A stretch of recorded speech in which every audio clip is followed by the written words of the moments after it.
Hundreds of movies are made every year, but only a few have a chance to take home that golden statue. It's Hollywood's biggest night, the Academy Awards. We're here on the red carpet where stars are born and dreams are realized. I'm Alicia Rush. And I'm Charlie Greenwald, and this is the 2015 WEBN Oscar Special.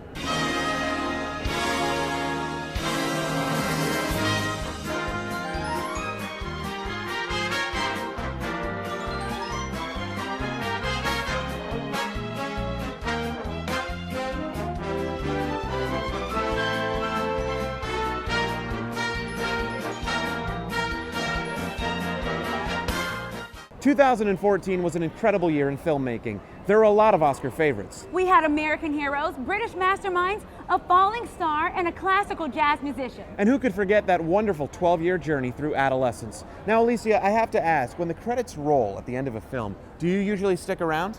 I leave just like everyone else. So do I, but after this week, I have a newfound respect for the people behind the scenes. Because just because they aren't on camera doesn't mean they don't help the movie magic happen. Take, for example, Bill Corso, the makeup artist for the film Foxcatcher. We sat down with him to discuss how he had the difficult task of turning Steve Carell into a psychopathic billionaire. He told our reporter Maggie Smoka what it took to turn Carell into John DuPont. That's right, Alicia and Charlie. In Foxcatcher, we see Steve Carell like we've never seen him before. Between his acting and his appearance, he's hardly recognizable. I was told that there's a very specific makeup requirement, and then I found out that it was to literally make Steve Carell unrecognizable. Athletes need role models. But Corso loves a makeup challenge. Like anyone, they need people to look up to.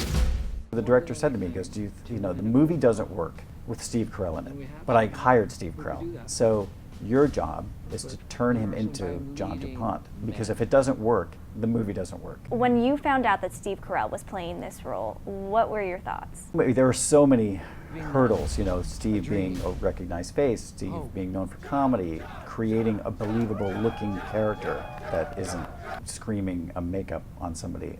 What do you hope to achieve, Mark? That was the problem. Director Bennett Miller wanted to remove Carell from his typical domain, but at the same time wanted him to look natural. Bennett didn't want the actors to look like they're wearing makeup, so now you're putting a lot of makeup on this guy to make it look like he's not wearing makeup. So Steve Carell comes in for the day to shoot. Walk me through the process of how you got him ready. We tried to think of things that would completely change his look. So the first thing I did is I put a prosthetic on him, very realistic silicone prosthetic that I sculpted that kind of covered his whole forehead and eyebrows. And attached to that was a nose, but it was just like a nose bridge that kind of went down around his nose. And then I put on these really thin little eyebrows, you know, like wispy eyebrows, which was great. So we made him these little tiny teeth, and on the teeth we made plumpers, which are like Marlon Brando wore in The Godfather. You know, they kind of push your mouth out. And then I actually put a fake lip on him to give him that kind of big soft lip, and that totally changed his look. And take a look at how makeup and prosthetics transforms Carell. Carell on the right looks strikingly similar to the real John DuPont. People would look at those makeups and say, you know, like, doesn't he creep you out? It's like, well, to me, it's silicone and it's paint. You know, it's like I see through every, you know, it's nothing to me. It's just, it's a portrait painting, you know, that I painted. So I see white canvas and paint, you know, whereas other people see a person, which is great. This is Corso's third Oscar nomination. He won for his work on Lemony Snicket in 2004.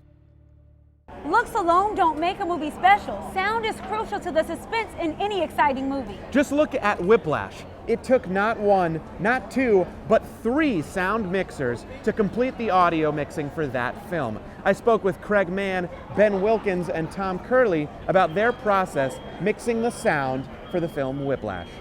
These 3 sound designers had no idea they were going to work together on a Best Picture nominee until Whiplash came along. When you're pitched a film, it's sort of, well, what's it about? It's about a kid who's wants to be a jazz drummer in a sort of high school jazz band, and it's a peculiar sounding concept as far as films go and the sorts of films we normally do. After being seduced by the script, the 3 audio engineers got to work. But when you have 5 weeks to edit, it's easy to feel intimidated. It was really a matter of hitting the stage as well prepared as we could be and just getting through it, the material as quickly as possible. Despite their remarkable turnaround and Oscar nominations for sound mixing, they're quick to give all the credit to young director Damien Chazelle.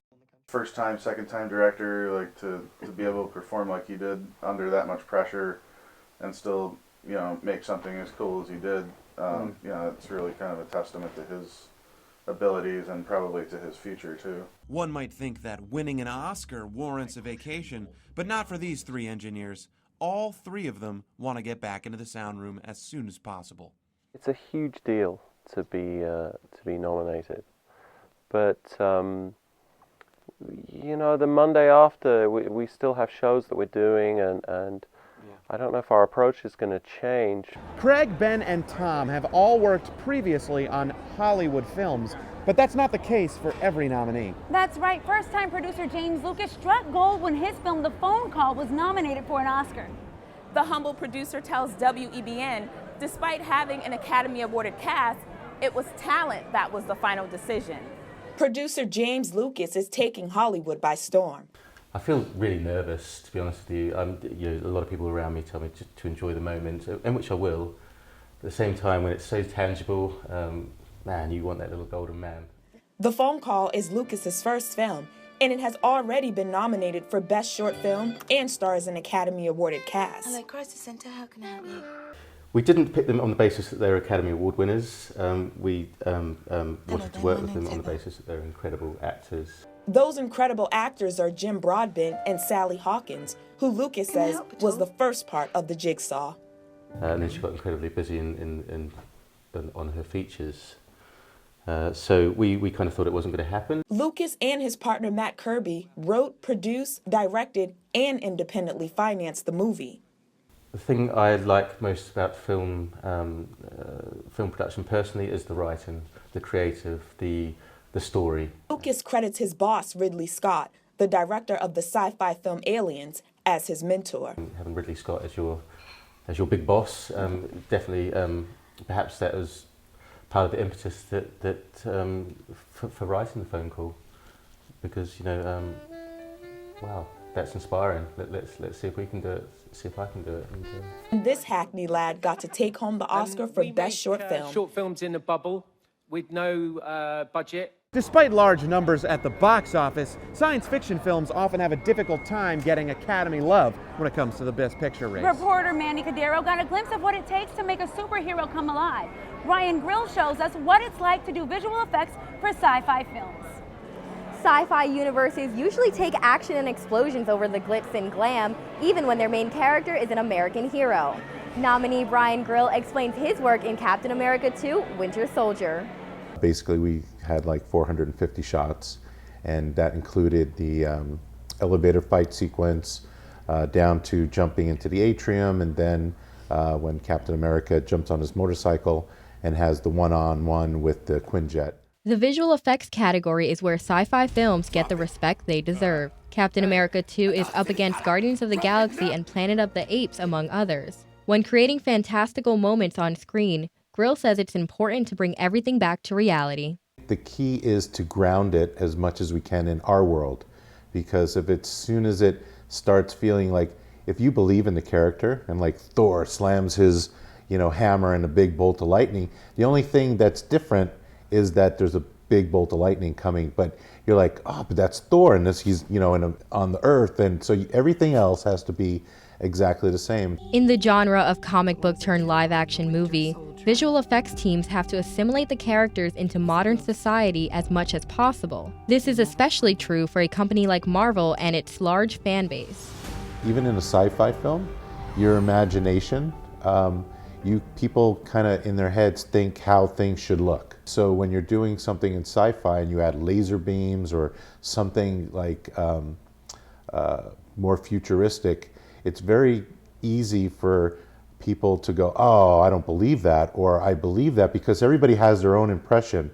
Grill and his team worked to add fantastical elements into the parts of reality captured on film.